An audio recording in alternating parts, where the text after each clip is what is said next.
Good evening and welcome to tonight's Gospel Issues seminar, live streamed on Facebook and YouTube.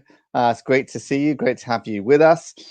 Do put your comments in and questions in the comments sections on the platforms, and we'll look forward to hearing from you and engaging with you and trying to answer as many questions as we can. We've got a presentation tonight from Carys Moseley, who is one of our top researchers here at Christian Concern, and she specializes in the whole area of transgenderism and has been researching the origins of transgender movements in the UK for some time, and has got some really insightful stuff to present to us. Carys, welcome tonight. It's great to have you. We really appreciate your research and the hard work that you've put into this. Thank you for taking the time to prepare this presentation and to do all the research, amazing research that you've done. I think you said you're going to speak for about 25-30 minutes or something, and then we'll come back and take some Q&A, and then we've got a client as well, and Andrea as well will join us, and we'll answer your questions and discuss it as well. So Carys, over to you. Thank you very much for being with us tonight. Thank you. I want to talk this evening about how we got to today's transgender politics, focusing on the United Kingdom. Spiritually, a major battle has been and is being fought in people's minds and hearts over what it means to be God's creatures. I think we can characterize it as a battle of truth against lies and love against fear. Although we're going to look at the lies and the fear more this evening. We need to talk about where did transsexualism come from. You can see the picture on the screen here of Adam and Eve expelled from the Garden of Eden by God. It illustrates the fall, which was because they rebelled against God as the creator. I think we see an echo of that in the invention of this category of belonging to the other sex in your own mind, which is what transsexualism or transgenderism is. And there are really three key men who are responsible for inventing this idea. So we go to Germany, first of all, in the late 19th century. A man called Karl Ulrichs. He was a gay activist, and he claimed that he was a woman trapped in a man's body. The next character in this story is another gay activist from Germany called Magnus Hirschfeld, and he was very active in the 1920s during the Weimar Republic after the First World War. He coined the term transsexualism of the soul, this idea that somehow your soul, your personality, can have a sex or a gender. And he also normalized cross-dressing. And the third character in this early history is Harry Benjamin. He was American. He was a physician, a very eccentric man, a very perverse man. And he invited Magnus Hirschfeld to the United States in 1930 to know more about his work. It was Harry Benjamin who successfully campaigned for surgery for people to change sex, so to speak. And he deliberately, in doing this, aimed to marginalize mental health care, psychotherapeutic interventions for patients who said they were distressed and believed that they were in the wrong body. Controversially for Benjamin, a person's sex was defined by their hormones. This definition bypassed the more fundamental role of chromosomes, which is now known by modern medical scientists. And it conveniently justified him administering artificial cross-sex hormones, which had just been developed around that time, to people demanding them. And next we go on to the early history of Charing Cross Hospital Gender Identity Clinic. So this is post-war, post-Second World War. John Randell was a psychiatrist, and he was appointed physician for psychological medicine at Charing Cross in 1950. He'd already been seeing patients since 1942 when he was a psychiatrist for the Royal Navy. He saw patients alone, and it seems that he wasn't accountable to anybody. Remember that this was the early days of the NHS that had only been formed in 1948. Most of Randall's patients were male, and most of them were married. In 1961, he completed an MD thesis at the Welsh National School of Medicine in Cardiff about his male and female patients that he'd seen up to that time. He recorded that many male patients of his enjoyed dressing up as teenage girls or as females a generation younger than themselves. This information was never given to the press or discussed in Parliament, because from time to time MPs would be asking in later decades about the clinic. It's also curious that Randell had a low success rate in treating patients psychologically, in other words, helping them to actually live as normal members of their sex. There could be well a reason for this. After his death, a journalist called Sally Vincent, who's also now passed away, discovered that John Randell was himself a transvestite. He was married with children, but he was a crossdresser. Maybe he wasn't that motivated to help patients in reality, enabling their problems rather than solving them. The Gender Identity Clinic officially opened at Charing Cross in 1966, at the height of the sexual revolution. Randell started to refer his patients for surgery at secret locations in London hospitals. However, the press was told that patients were having surgery abroad. So this culture of lying was really being enforced. It's interesting that other psychiatrists may have had more insight into such patients.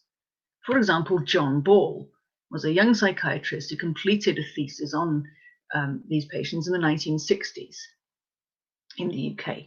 And he emigrated to Australia later on in his career. And he became a geriatric or old age psychiatrist. This suggests that John Ball was an expert on psychiatric problems in relation to the life cycle of men and women. It would seem that such insight would be vital for understanding patients who are uncomfortable with being members of their sex. But on the whole, Ball has not been cited by the activists as John Randell they cite as their scientific authority. If we move on to how this movement started attacking marriage and the common law. John Randell's mindset was pagan and anti-Christian, but this never really gets discussed, and this is why I want to highlight it here. You can see in this picture a carving, a sort of stone carving that's Greco-Roman, probably from the time after Jesus. Randell left scientific papers, and in one of them he wrote about ancient pagan religion during the Roman Empire. So he says this: in ancient Syria, according to Lucian, in his book De Dea Syria, which means on the Syrian goddess, the novice priests of the Galai, who were a religious cult at the time, traditionally castrated themselves with swords during the rites of the mother goddess Astarte. Then they ran in the streets of the town, carrying severed genitals, their own obviously, which they threw into the doorway of any house which took their fancy. The novice obtained from the householder female clothing, women's clothing, which he thereafter wore as a fully fledged priest of this sect. Now, clearly this is the mindset of an exhibitionist. It's a perverse mindset, and Randell seems to have approved of it and mused, as he went on writing about it, whether this mentality had anything to teach people today in the modern era.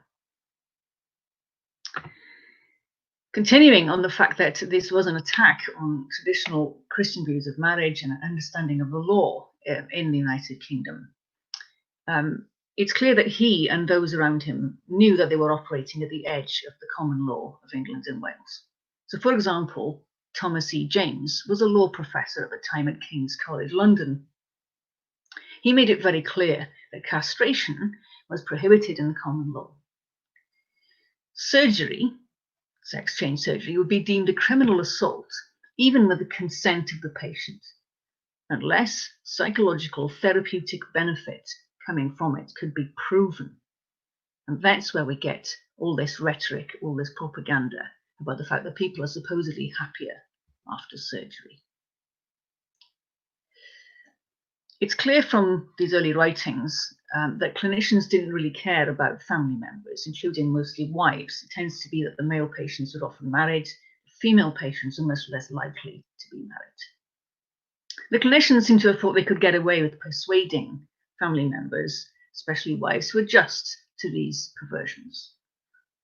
In their conferences, which were behind closed doors, clinicians admitted that wives, for example, or partners could sue the clinic over the fact that their husbands were being considered for castration. Moving on now to just a brief overview of the early campaigning groups. The very first campaigning group for transgender rights in the UK was the Beaumont Society. It was founded in 1966 by 3 British male transvestites. They had links to a group called the Foundation for Personality Expression in the USA, which was a secret society of male cross-dressers. By the way, the picture I've got here is of this French cross-dresser from the 18th century, who was, his name was Beaumont, and so that's why I called the Beaumont Society. He was also called the Chevalier d'Eon. Clearly he looks like a man. People used to say that he looked like a woman, but obviously this is just how these people talked among themselves to persuade each other.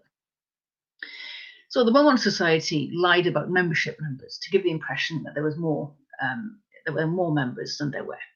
So the first member was given the number 100 as his secret number. In fact, there were only 12 founder members.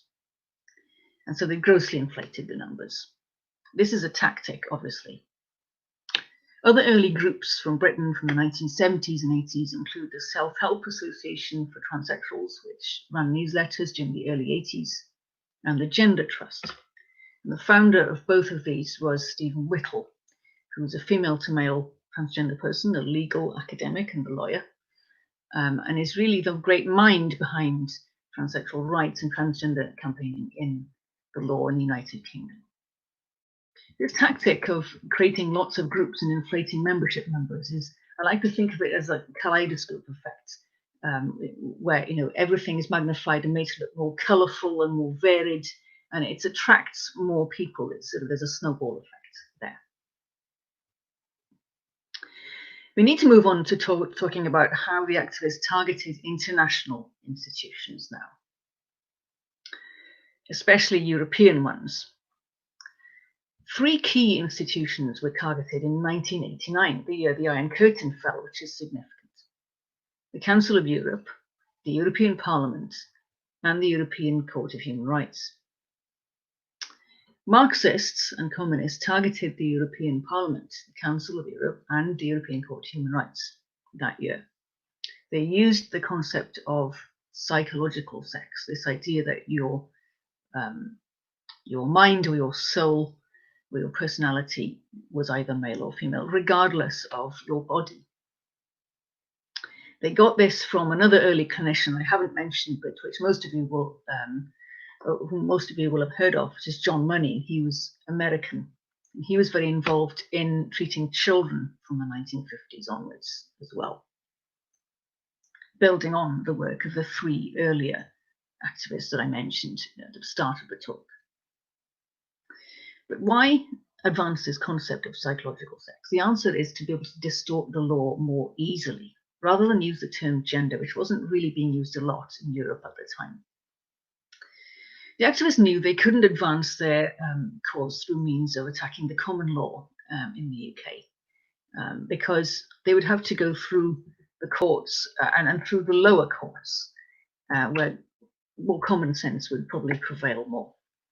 It's an incoherent idea, the notion of psychological sex, and so to promote it, you have to get people who are both clever and believe their own propaganda, and these people tend to be at the top of institutions. So they didn't just go to Parliament because they weren't going to win there. They went to these international institutions, which enjoyed novel and weird ideas, and they wanted to impose these ideas from above and make them trickle down. The precise mechanism that enabled this was that the European Parliament ordered the Council of Europe to change the jurisprudence, the legal philosophy, of the European Court of Human Rights, and also the expansion of the court to be amenable to judicial activism, so activism by judges themselves, and strategic litigation coming from the activists. So there'll be this working together of the judges with the activists, actually. As I'm going chronologically, I'm going to jump a little bit towards the early history of the Gender Identity Development Service for Children and Adolescents in London, which also opened in 1989. The GIDS was always open to the possibility of children and teenagers growing up to be transsexual adults. Although they did and do psychological treatment, it's true. This keeping the door open is actually a very big problem. Undoubtedly, it's why the GIDS has not resisted introducing puberty-blocking drugs for teenagers, something which started in the clinic in the Netherlands, with which the staff were always in close contact. What this means is that the GIDS philosophy was always really undermining God's plan for creation, is that everybody is either male or female. We're born biologically male or female. We need to embrace that. You need parents and families and the community to embrace and promote and accept that. It is central to the notion of the love of God towards us as creatures and how we're meant to express that. Thinking about the GIDS again and the evidence, which is patchy, data does exist on the early years, showing that a hugely disproportionate number of the children and adolescents who referred to the GIDS are from single-parent families or the care system. A significant minority were also from ethnic minorities. The latter point has really not been explored at all in the debates on the issue. Like the now many gender clinics for adults which exist, the GIDS has never really published adequate studies of the link between fractured families or family breakdown and problems with living as a member of your sex or cross-dressing among children and adolescents. And this is obviously a serious problem now that over 30 years have passed. It would also be of interest to many listening that the well-known transgender charity and campaign group Mermaids was started in 1995 by parents of children attending the GIDS and quickly became a support group. So it was always closely intertwined with it, despite what you may hear now, as there's a big culture war over the issue. Also close to some of the clinicians was GIA's, Gender Identity Research and Education Society, a group that's still around today, which is less high profile than it was in the past. And it promoted the idea of gender variance in children and adolescents, which we now know as gender identity in children and adolescents. Arguably, GIA's was absolutely key to Mermaids becoming more influential and having a higher profile. I'm going to move back to the political and legal arena to look at how the activists were targeting Parliament. In 1992, Stephen Whittle formed Press for Change, a militant transsexual rights group. Press for Change's activism led to gains in the common law and to the Gender Recognition Act, because it was legal activism. In 1994, the Parliamentary Forum on Transsexualism was founded by Lynn Jones, a Labour MP from Birmingham. The story here is that a constituent of hers had raised a query about the rights of male to female transsexual prisoners to be housed in women's prisons. So this is where it all started, this problem, this debate that's now so familiar, not just in the UK, but elsewhere. Press for Change, the Parliamentary Forum, as well as Press for Change, successfully lobbied many MPs over the years. It was supported by the major gender identity clinicians, and it was instrumental in pushing for transsexual rights to be codified in statute in the Gender Recognition Act. We look at prisoners. In 1996, the Home Office invited activists to contribute to a new policy on transsexual prisoners. So the initiative was now coming from within the government. There was a group called the Gender and Sexuality Alliance, which no longer exists, which was involved in this campaign. And there was an activist who called himself Kate Moore. He supported moving male transsexual prisoners to women's prisons, allowing male transsexuals into women's rape crisis shelters, and supported rights for transsexual prostitutes. So although the prison policy document was not eventually published, and we don't know the reasons why, the die was cast for further influence and further infiltration into the prison and criminal justice systems. I mentioned strategic litigation. Well, this was also going on in the UK. So in 1999, there was a landmark case. The North West Lancashire Health Authority lost a Court of Appeal case against 3 activists, 3 men who said they were women. This judgment prohibited NHS trusts from writing policies which barred funding for sex change or gender reassignment surgery. Why? Because NHS trusts have started to say, we don't want to do this, it's not real medicine, the outcomes are at best unknown, these people need psychological or psychiatric help. And the Court of Appeal ruled against the NHS. Since then, annual numbers for both diagnosis and surgery have shot up.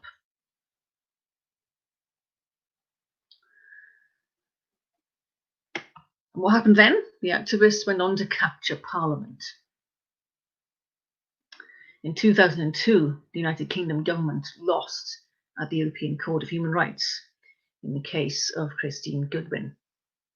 Now, the government had to allow transsexual people to change their birth certificates. Now, remember, it's one thing to say that you want to be known as a member of the opposite sex from now on in your life. It's another thing to falsify the past. That has an effect on others, on public information. It's a big blow to families. The Goodwin who brought the case was a member of the Church of England. In 2004, Tony Blair's new Labour government passed the Gender Recognition Act in response to this ruling from the European Court of Human Rights, which had some United Kingdom-based judges, actually. Why did the government do this? It didn't have to. The government did this rather than risk further litigation by activists.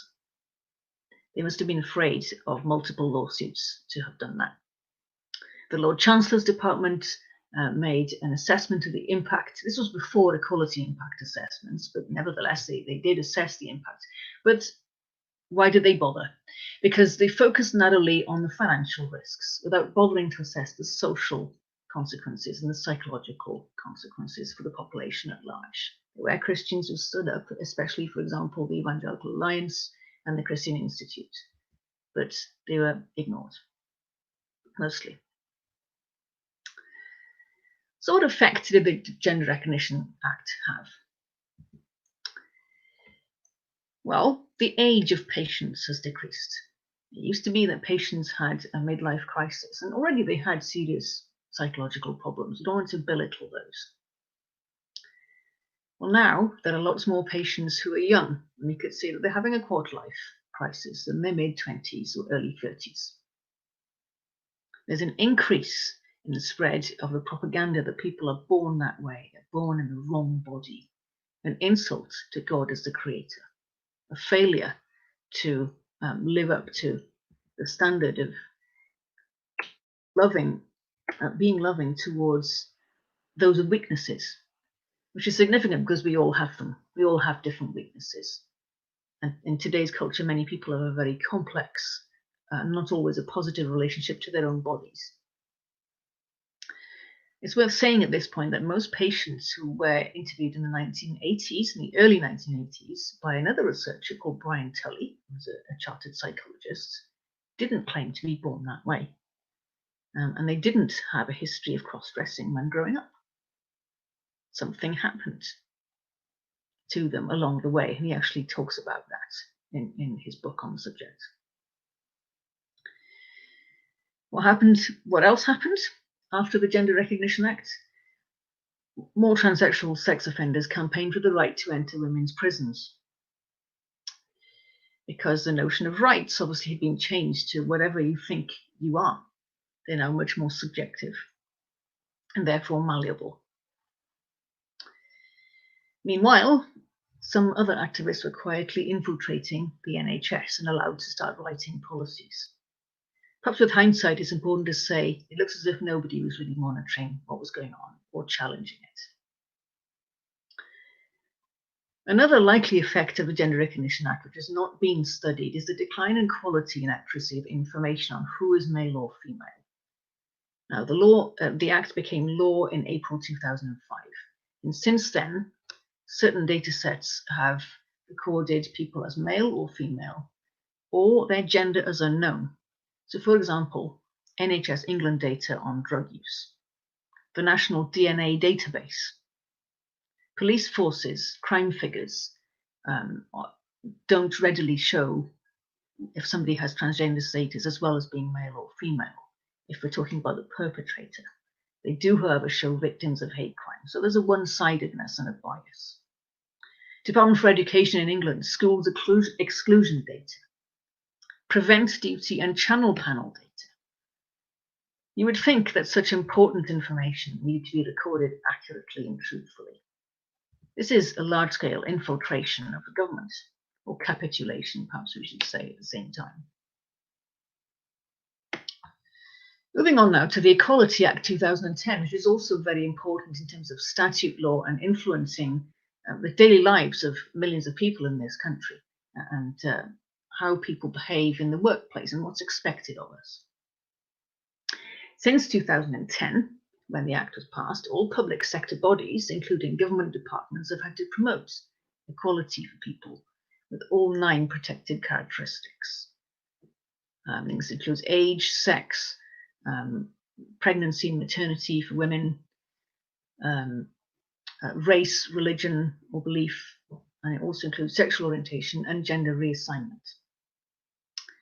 Public sector bodies, including government departments, also have to promote what's called good relations between people who have these characteristics. There's been a plethora of training courses, for example. This explains why practically nobody in the public sector is critical of what we now call transgender ideology, despite the fact that it's fundamental and unprecedented attack on people's duty to tell the truth, including their duty to tell the truth in the workplace. If we just reflect on this for a minute, things like whistleblowing rely on the duty to tell the truth being more important than other duties. People could actually lose their job for going against this ideology now, and have been doing so, as many of our cases are showing. The other thing that's important for you, the listener, to understand is that gender reassignment was sneaked into the Equality Act as a protected characteristic in schools. Now, if we go back to the Gender Recognition Act, it says that people have to be at least 18 to undergo surgery. That's not been amended, it's still the case. While it's true that some school pupils are 18 and do have that right, it's pretty obvious that including this characteristic in the Equality Act was a Trojan horse for spreading this ideology into schools. And that's what we've seen in the last 10 years, especially the last 5 years. So let's look more closely at those 10 years. We turn now to the years of David Cameron. Since 2010, the number of children and teens referred to the GID, the Gender Identity Development Service for Children and Adolescents, has shot up. And this has been especially true of girls and, of course, has made the press. But no fully adequate, comprehensive explanation has been found for this. I do think, however, that we need to look at the role of the Equality Act and all the training that came with it. The sort of guidelines are not themselves law, but they're treated as if they were by the activists. It's too much of a coincidence when you have these two trends side by side. The activists started targeting the education sector. So, for example, the anti-bullying policies brought in by Theresa May during the coalition government were the thin end of the wedge. May was influenced by the Liberal Democrat politician Lynn Featherstone, who was a big promoter of this cause. Many of you are aware of the row over so-called trans inclusion toolkits, which are published by some local authorities for schools. This kind of policy document was started in Brighton and Hove Council in 2013. There's also been an erosion of parental rights, and we've covered this extensively in our writing. There's also many of our cases involved, so we'll be discussing that later on in the evening. So, moving on to gender identity law being proposed by the UK government. Around about 2016, people in different countries started to be very concerned that governments would pass so-called gender identity laws. allowing people to identify as members of the opposite sex or gender, even if they hadn't had any physical treatment to make them try to look like that. They'll be allowed to change their gender legally by signing a declaration. Well, the social implications of this started to be felt in the USA and Canada, and later on in the UK. Some political analysts believe that Donald Trump was elected president of the USA in 2016, partly because the voters were so horrified at the Democrats promoting all of this, that they'd rather anybody in anything other than the Democratic Party. In December 2016, Conservative MP Maria Miller tabled a private member's bill, because it was a backbencher at the time, in the House of Commons, a bill, the Gender Identity Protected Characteristic Bill, and that would have allowed legal gender change. It's quite obvious to an astute observer that Maria Miller was really doing the government's dirty work. She was before that a Minister for Women and Equalities. She wasn't just an inexperienced backbencher. And so many of us took this as a sign that we needed to wake up and to start to talk to politicians and tell them this was not acceptable. And Theresa May's government did propose such legislation in the summer of 2018, as we know, but by opening a consultation and reforming the gender recognition laws. By Christmas that year, the Minister for Equality, then Justine Greening, was forced to bury the consultation due to the level of public concern against the idea. It's to her credit that she actually listened to the public and to the concerns so many of us voiced. However, the idea was resurrected the next year, and again there was huge public outcry. This time the Government Equalities Office claimed there were over 100,000 responses received by the closing date in October. It's very obvious why there's public concern, given what I've been saying in this talk. It's interesting there's no legal requirement for the UK government to pass such a law.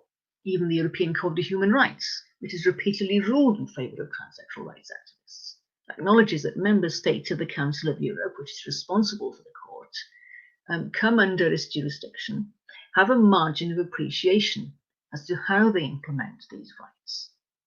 So why is the government so determined? It's hard to tell, and it's a question the government needs to answer. I'm saying that because the government has not officially announced in print that it's ditching these plans. It's only been rumoured by journalists who keep on bringing up the question. As we close, I've got a slide, a picture here of Bacchus, the Greek god of wine, as I talk about the mental health professional bodies. Why do I have the god of wine? Bacchus, also called Dionysius. Well, he's the equivalent of Baal, the Canaanite god, who's mentioned in the Old Testament, whom the ancient Israelites idolized when they rebelled against God. And the prophets, of course, chastised them for this. Bacchus or Dionysius was a cross-dressing god and a sex-changing god. We could say that the spirit of Bacchus is what's behind this capitulation of psychiatry and of the mental health professional bodies to this transgender ideology. There's never really been an official outcry from many of these professional bodies. In 2017, the existing so-called conversion therapy ban in the UK, many of you are familiar with this, was amended to include a ban on treating gender identity. All gender identities are now equal. The subtext of that, the real meaning is that a therapist or a counsellor, or anybody who's deemed to be offering therapy, who should also be a pastor, cannot or is not allowed to offer help to somebody who wants to return to live as a member of their sex, because I think it's better to identify as, to say openly, that they're male or female. Also, another consequence of this ban is a loss of free speech and free exchange of ideas, of learning among professionals, among those who are students of counselling and therapy. There's a lack of adequate research on those who regret undergoing this gender reassignment process. So, for example, James Caspian wasn't able to go ahead with his research at Bath Spa University. He wanted to interview some of these regretters. Some good news, over 40 clinicians have resigned from the GIDS, the Gender Identity Development Service for Children and Adolescents, and some have spoken out, although most have remained silent. So how did we get here? That's what I started with, and that's where I'm going to end. is fairly evident from this story.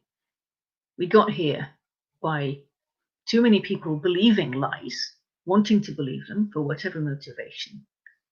And one of those motivations must be fear, perhaps more fear of man, fear of activism, fear of madness, fear of the extraordinary discomfort that comes when people try to resist and provide better psychological and spiritual solutions. So instead of fear and love of God, a fear of man and a love of lies. We need to stand against the lies and the fear and for the love of God and the truth of God in this arena. Thank you.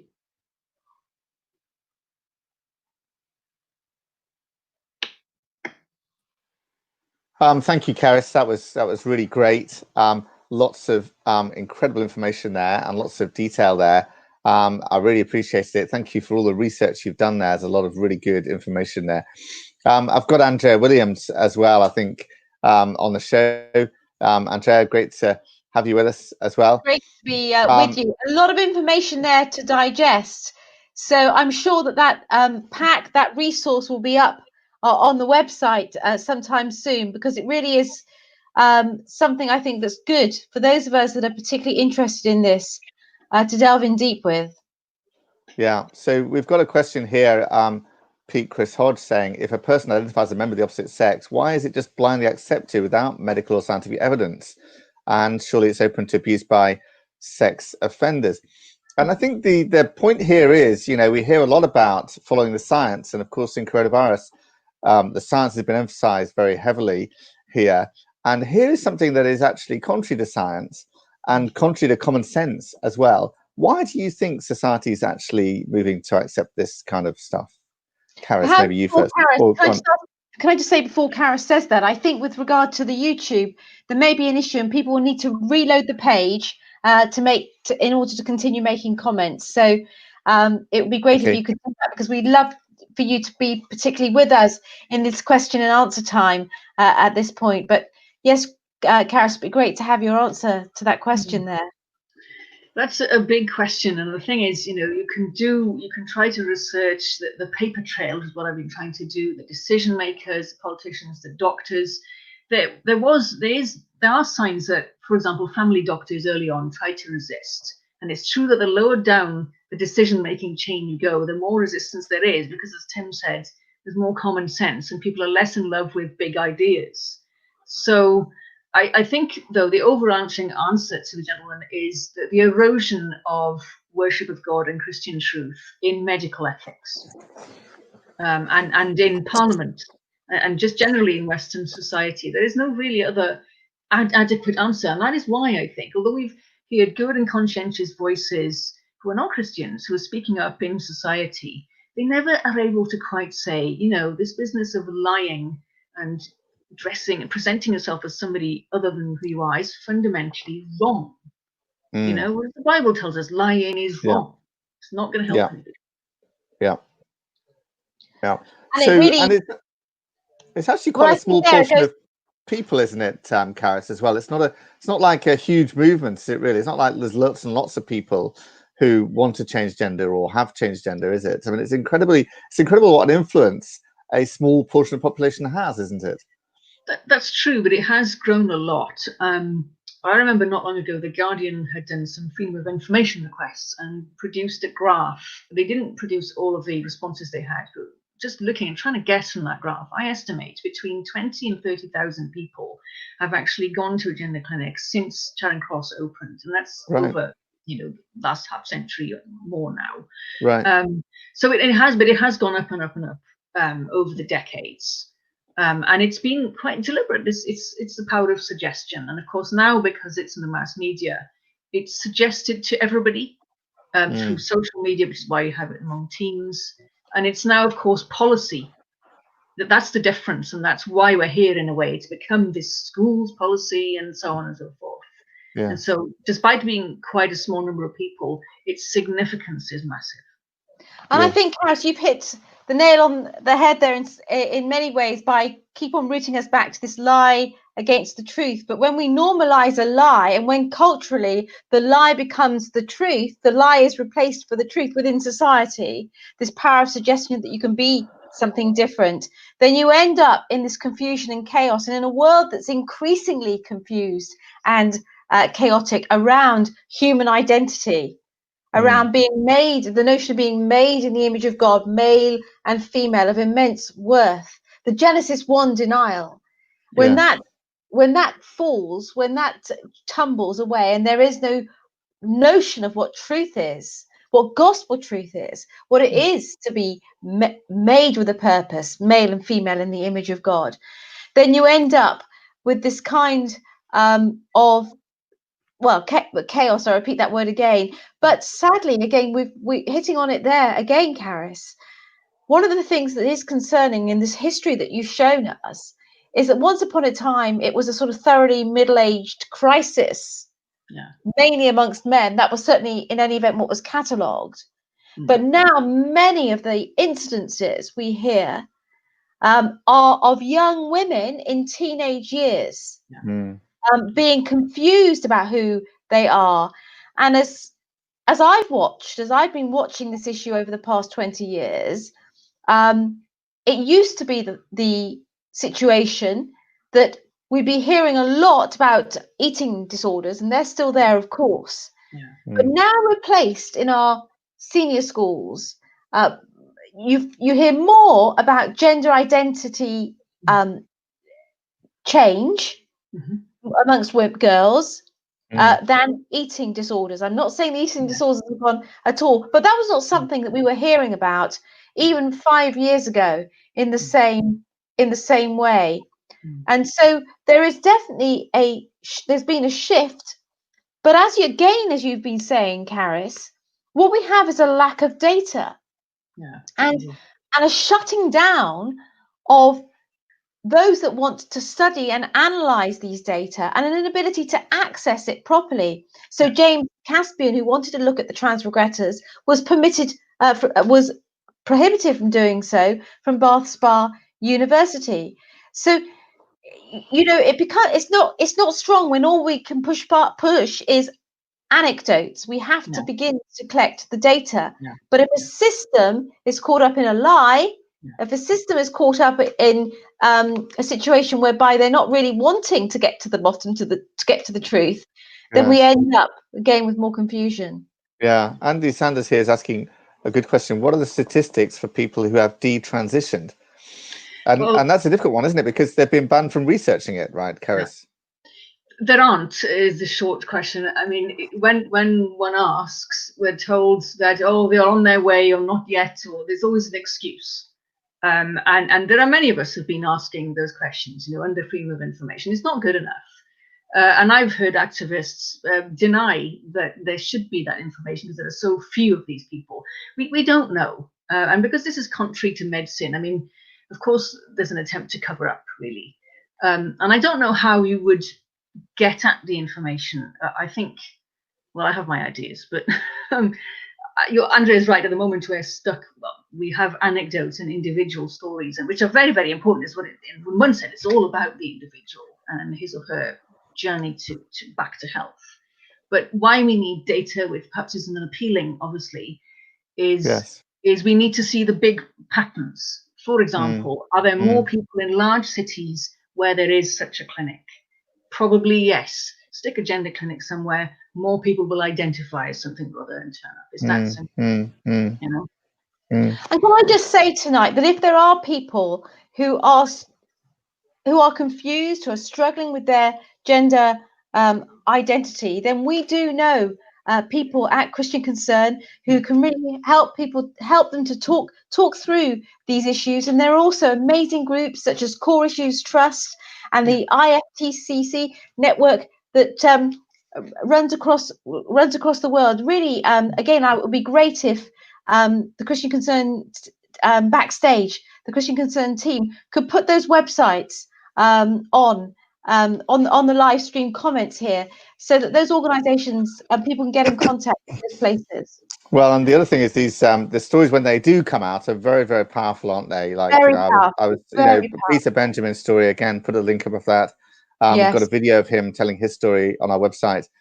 It's such a powerful story, and if you've got people who are questioning this, show them these stories. They regret the surgery. They say, why did anybody ever agree to do this to me, and so on. So I think what comes out time and time again is when you listen to people like this who regret what they did at whatever stage they stopped, is that when you say, did anybody ask you, would you like to live as a member of your sex? No, nobody did. There's a lack of curiosity in the questioning of the professionals. Now that is not right. Normally, mental health professionals or whoever it is should be interested enough. It's like going to a doctor for physical symptoms. They should be interested enough to find out more about you, and not just give you the answers that you want. And so this is medical negligence, really. Yes. So we've got Nigel and Sally Rowe, I think, on the line here as well. Nigel and Sally, welcome to you from the Isle of Wight. It's great to have you and important clients on this subject. I'm going to get the guys to show a video that explains your story, and then people can ask you questions, and we'll have a chat with you about it. But thanks for joining us tonight, and perhaps the folks backstage can just play the video of their story now to explain. When our son told us about what had happened in school, we were shocked, and because we had had no consultation about this, we were not aware of it. So the first thing we decided to do was to actually go into school and just talk with the teacher and the head teacher. And what we found quite concerning was that they kind of said, well, if a child wants to do that, we just have to accept it. And if we don't accept it, I could lose my job. We feel that it's not right to push this on children, to make out that there is no gender, because there's clearly a difference between boys and girls. I think you ask most parents who have a son and a daughter, they'll say that there's a great difference between them in character, in traits of being male and female. We've brought our children up obviously to respect everyone and show Christian love to everyone, and how they should treat boys and girls both with respect.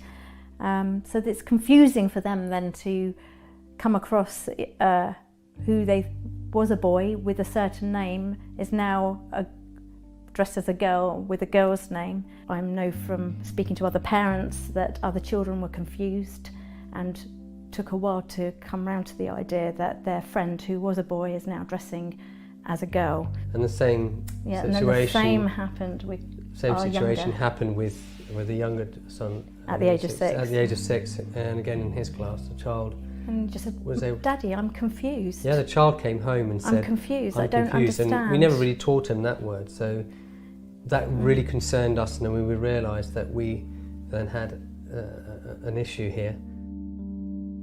The sad thing in this situation is that we would be labelled as transphobic and all the other phobic rhetoric that you hear, but actually that's simply not the case. We see that there needs to be a different way of addressing this. The school environment is not the right place to be addressing this. And our concern is that if it is in the school forum, there is the danger of bullying. There's also the issue of toilets, and there's been a recent study done with sharing toilets, and the boys and girls were generally, no, we don't want to share. That was their heartfelt thing.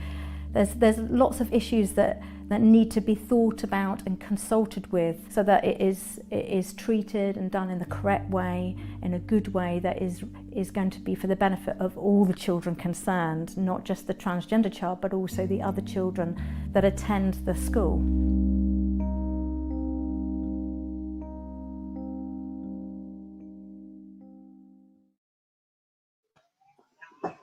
Great. So Nigel and Sally, thank you for joining us again. It's great to see you. So how are your kids now? And just tell us, how's your family, and how's things there with the school and so on around your area in the Isle of Wight? We're great. I mean, the boys are now 11 and 9, so they grow up very quickly. And we now homeschool. And we love it, and we can see our boys love homeschool too. And we live in a great place, by the sea, so we're able to do a lot of water sports and things like that. And they're enjoying the homeschool, and they're enjoying their time with their parents at home. It's a great environment for them. And yeah, children feel very blessed with that. So they're a lot happier.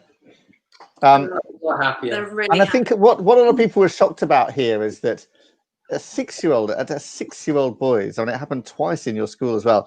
You know, a 6-year-old, and the children were told, you have to call him her, or her him, or whichever way it is round. Effectively lie about who this person is, and they can't change their gender till they're 18 in law and so on. It is crazy, isn't it? And were other parents upset as well? Yes, and they had children coming home, distressed and upset and confused as well. So, but no one else, a lot of people just didn't want to say anything. We were the only people that seemed to raise our concerns with the head and the teacher, just to say what's going on, because there was no consultation. It just happened. We were never advised or spoken to at all. It just got... So again, we're living in a situation where there's this kind of folklore where a school is told that it needs to implement these policies, and begins to implement these policies around an individual situation, around a child who has gender confusion, rather than thinking about the rest of the children in the school. It changes the whole of the policy of the school to suit the first child there, and then a second child in that particular situation, but thereby confusing the whole of the school. But to challenge, and this is where I think, with the viewers here this evening, what I want to say is, stand with Nigel and Sally Rowe, stand with those men and women that stand on this issue, because although many are confused by it, almost everyone is frightened to make the stand.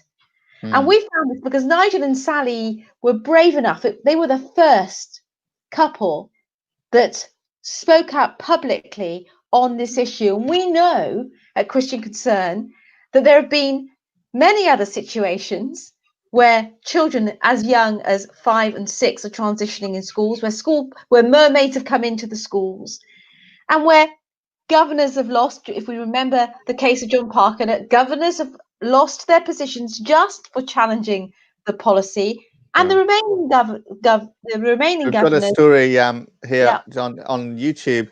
Somebody's commented, Catherine Summers, saying, I was supply teaching in Blackpool School, asked to look after a group of girls in a gym class. When I was there, a boy was in the changing room, so I asked the teacher what he was doing there. She said, he's a girl, as if that was the end of the matter, and I was very disturbed. So this kind of thing is happening, isn't it? And where does the law stand? Stories, by the way, please get in touch if this is a situation that's occurring with you, because one of the things that we need to do in order to resist this, and Nigel and Sally are definitely at the forefront of this with the challenge that they are making to the school, and it's hard to collate evidence, it's hard to bring the evidence together, but the sort of challenge that they are making is a challenge to turn over the policies that are currently being implemented in the schools. If you have similar situations in your schools, if policies are written whereby children are socially transitioning, then please get in touch, because we need to bring a cohort of these cases. We need to have a number of people that are saying truth needs to prevail in our school. Our children need to be protected. It is an amazing thing that Nigel and Sally have taken their children out of school, and that their young sons are really thriving. But my heart breaks for the children that are left there, for the children that may still be struggling, for the policies that become the norm. Again, it's truth being turned on its head. So please, if you have any information about this, do get in touch with us. I think one of the things I wanted to say was, one of the big problems I've noticed now, I'm looking back over the time, is obviously this narrative has been so pushed in the media that it's a positive thing. But the saddest part of it is that many churches or Christian institutions have no understanding of it, or even actually against other Christians who are making a stand. And this is one of the biggest problems, that the church needs to understand what is really going on and get themselves educated in this whole thing. The problem is, because the church meant to stand on truth, and I don't think the church now understand what the truth is anymore. There's a reason for that, which is that the major activists in the UK come from the churches. Yeah. And that is the reality. Some of the people I've named, they are in the so-called mainline churches who are completely corrupted, many of them, and they've infiltrated. And yes, so that's not well understood. I think when we think about divisions about this and other issues, a lot of them actually started with the corruption in the churches. We can't just complain about society or the world out there. It's not that simple. And this is it, you know, I mean, if the church itself, or if what the world views as the people that are we are meant to look to speak biblical truth, then actually say, have transgender priests, transgender vicars, put them into, elevate them into positions within the church, promote them within the church, put them onto chat shows, so that they become minor Christian celebrities within the circles, then it actually makes the witness to truth for those of us that would speak still harder. So you have those that are deliberately speaking. This is a Church of England school, is it not, as well, Nigel and Sally? That's A Church right. of England school, Yeah. and you complained to the diocese about it, did you not, as well? Yeah, you contacted the They're totally opposed to us in every way. It was shocking, really. Shocking. So the diocese were like, yes, all these 6-year-olds should lie about who this person is. That's basically what they said, effectively. Yeah, and even to the point that if your children don't use the correct pronoun, they'll be deemed, and we as parents would be deemed transphobic. I mean, the diocese said that. Year-old if they get the wrong pronoun. I mean, it's just the whole thing. The whole thing is an absolute it's a fantasy, and you're right. You're effectively what they're asking us to do is we're telling our children to lie. And it's and if you don't, you're not being pastoral. That's the extraordinary thing, because they've let you, Nigel and Sally, you're not at all pastoral. By raising this issue, you're not at all pastoral. You don't care, you're phobic. And you are the ones that get pushed aside for trying to make a stand for beauty and truth and goodness and wholeness and healing and beauty and care within your school. And the shocking thing is that in that situation, the church, rather than will not embrace it, did not come in there and embrace the truth and stand with you, but rather left you isolated. Can I say, do you ever regret doing that? However, do you ever, Well, people have asked us, said, after all that happened and what you've been through and being obviously highly unpopular, would you do it again? And you know what? We said we would do it again. Because, being a Christian isn't about having an easy life. The scripture says that you will be persecuted if you stand for truth. Jesus said, remember, though when they hated you, they hated me first. And that goes with the territory.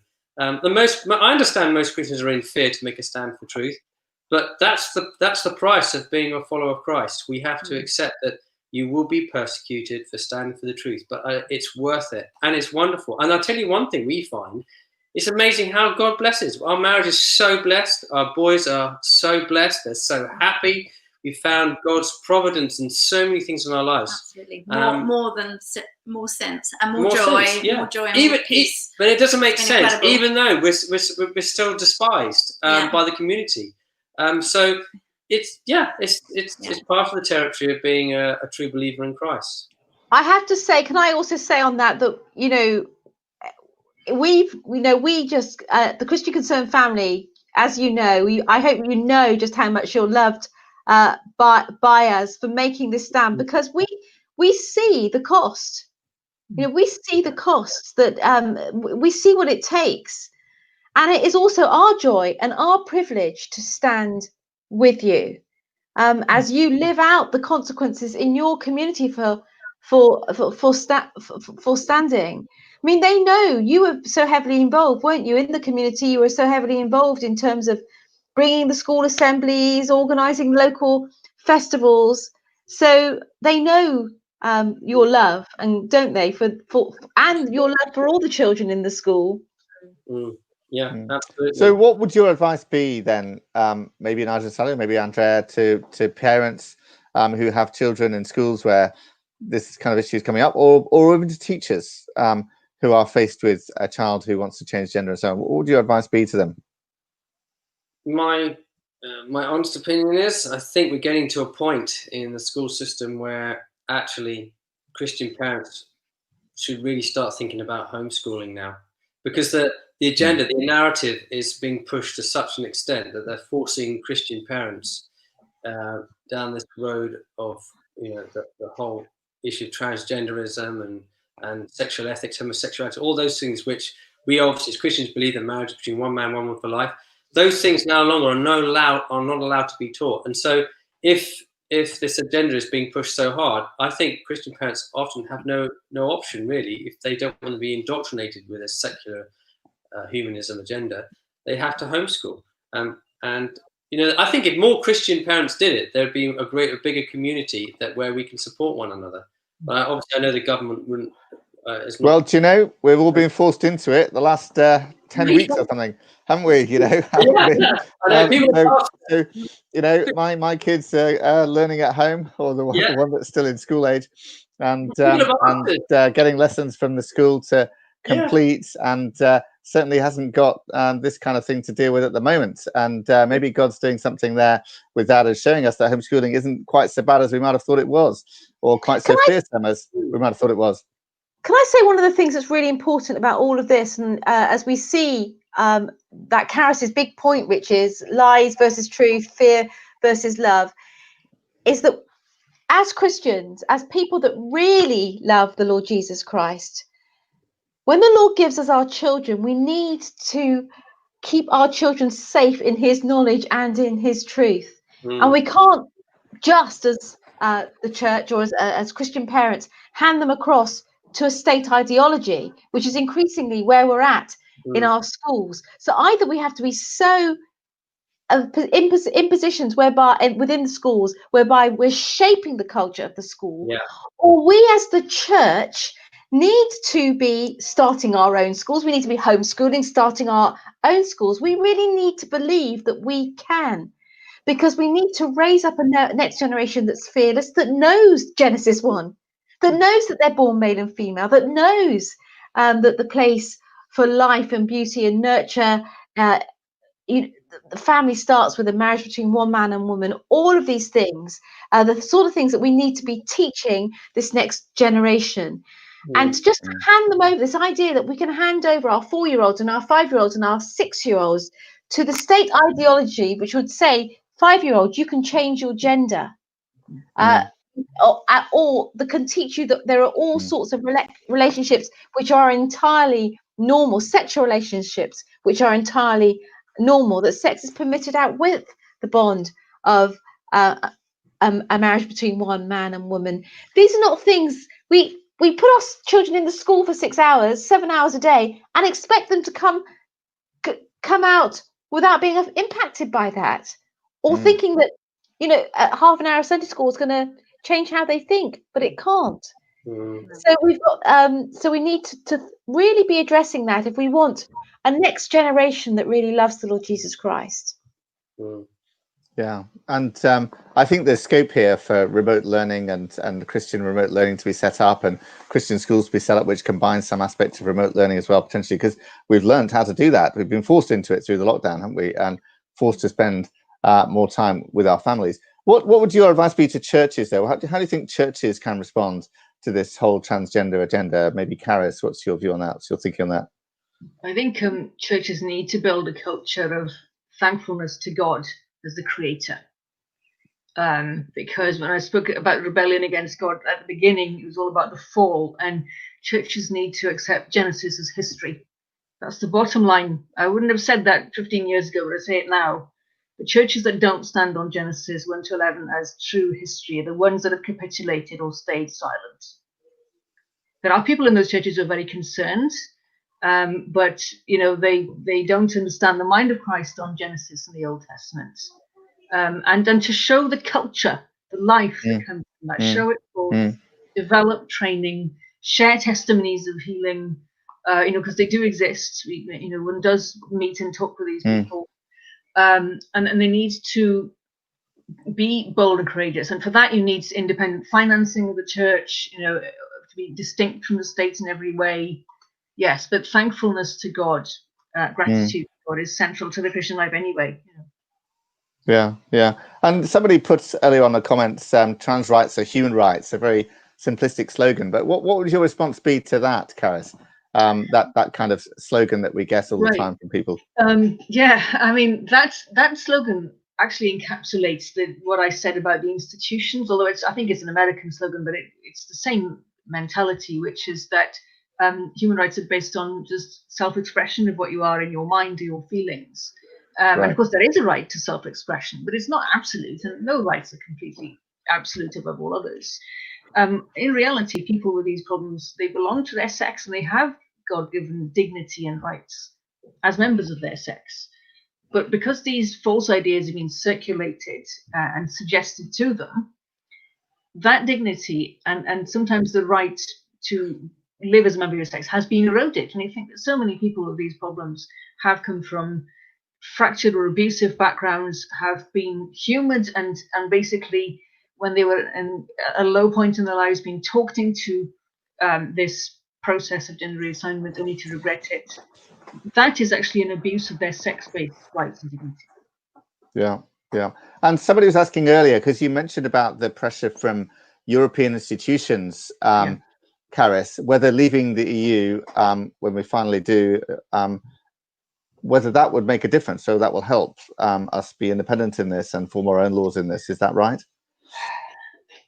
It would be easy to say yes to that, but I think the answer is no, it's not the end of the story, because these ideas are deeply entrenched now in the government, in levels of government in the UK. They're there at the UN, and the UN is less accountable than the EU or the Council of Europe, because we have elected politicians sent to the European Parliament, and our MPs go to the Council of Europe's Assembly, but there's no equivalent with the UN, and so that's a bit of a problem. I'm starting to wonder whether it's related to the Istanbul Convention on Domestic Abuse Against Women, because when you read that, and that's a Council of Europe treaty that Britain is on the road to ratifying,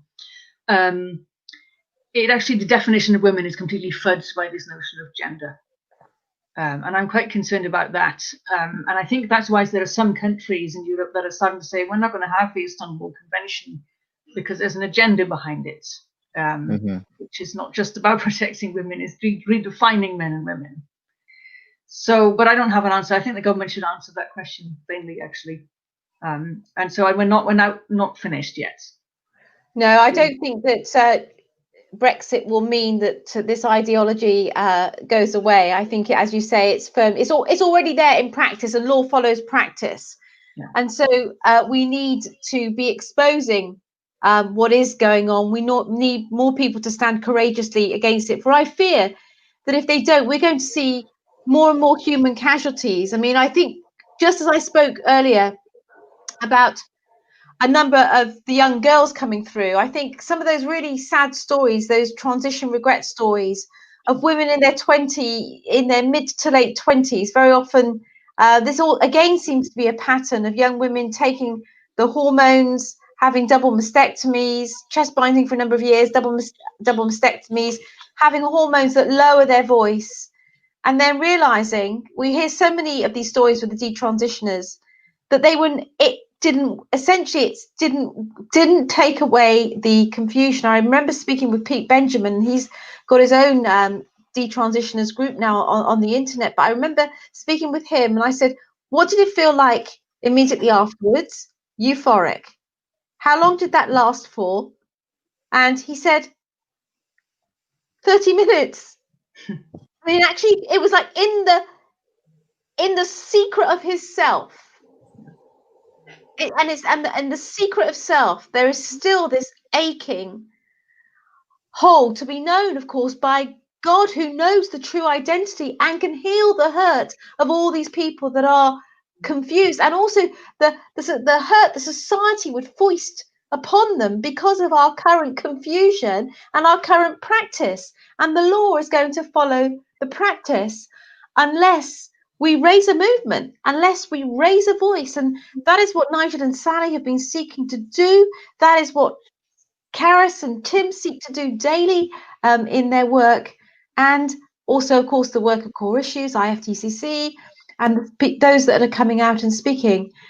Can I say that again, you spoke, Carys, so beautifully about Genesis and not denying Genesis. And Nigel put the challenge to the church and to us speaking clearly on this issue. I always go back, perhaps on all issues, but to Colossians 1, verse 15, where it says this: the Son is the image of the invisible God, the firstborn over all creation. For in him, in Jesus, all things were created, things in heaven and on earth, visible and invisible, whether thrones or powers or rulers or authorities, all things have been created through him and for him.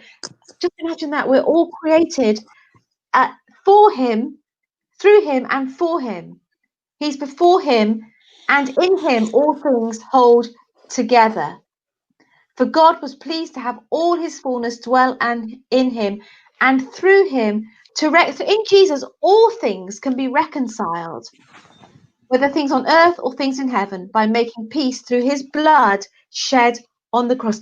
Peace can be made through the sacrifice of Jesus Christ on the cross. This is a glorious good news message, because Jesus, the Son, is the image of God, and he was there at the point of creation. And through the shedding of his blood, so there is peace, so there is reconciliation, so there is an understanding of who you are, healing and hope. This is glorious good news, a message that should be shouted from the hilltops unashamedly, unabashedly. This is a message that we need to be given to our children. Just think, we've got all these schools that have Christian in their title. So, Andrea, where are we going with helping Nigel and Sally, or highlighting what's happening in these primary schools? It's been 2 years, hasn't it, Nigel and Sally? Yeah. Well, it could be 3 years in September. Nearly 3 years, nearly 2.5 years, and we have collated some really good evidence.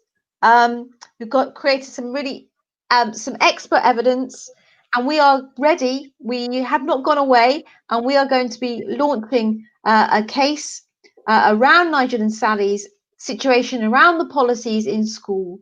So we are a little bit like Carys showed us the journey of the trans movement to get to this point, where there is activism within Parliament, there is activism within the law. Well, what we are going to say is, when all of this is going on, we have a real life situation here, and we're going to bring a case in order to challenge the government's position and challenge the school's position with regard to this policy that they are implementing out with strictly the law.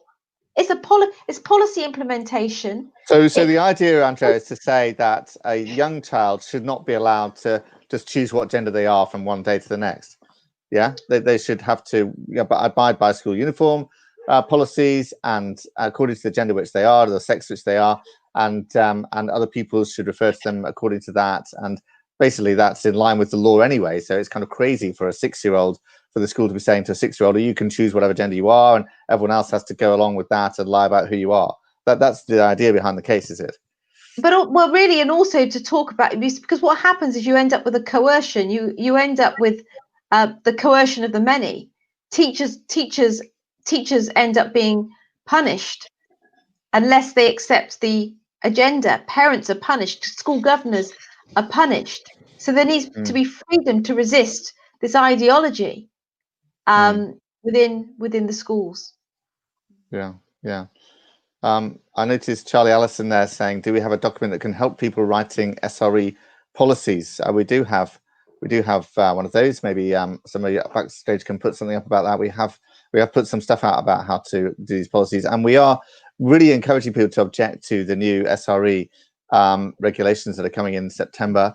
The new ground to object is that the school has to run a consultation, and with coronavirus, no consultations have happened. So you could write to your school and say, when are you planning to do this consultation? Because you have to do it before introducing these things, and everyone needs to be consulted about it. And do read our stuff about that on the website, because the schools are not required to teach LGBT stuff at primary school level. They're encouraged to by the government, but they're not required to. And you can ask your school and suggest that they shouldn't teach that stuff to very young children.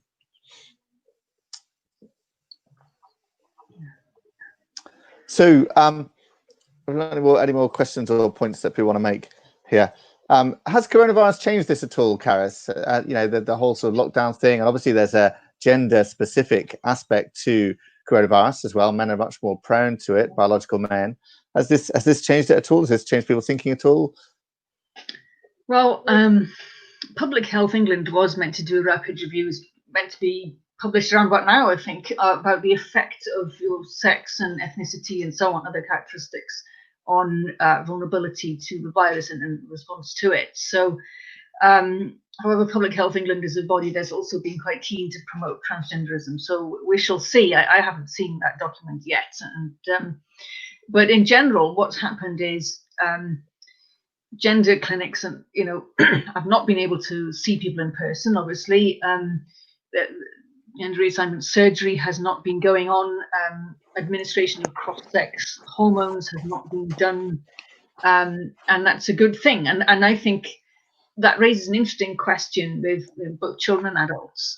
What do these people do when they're not given this quick fix?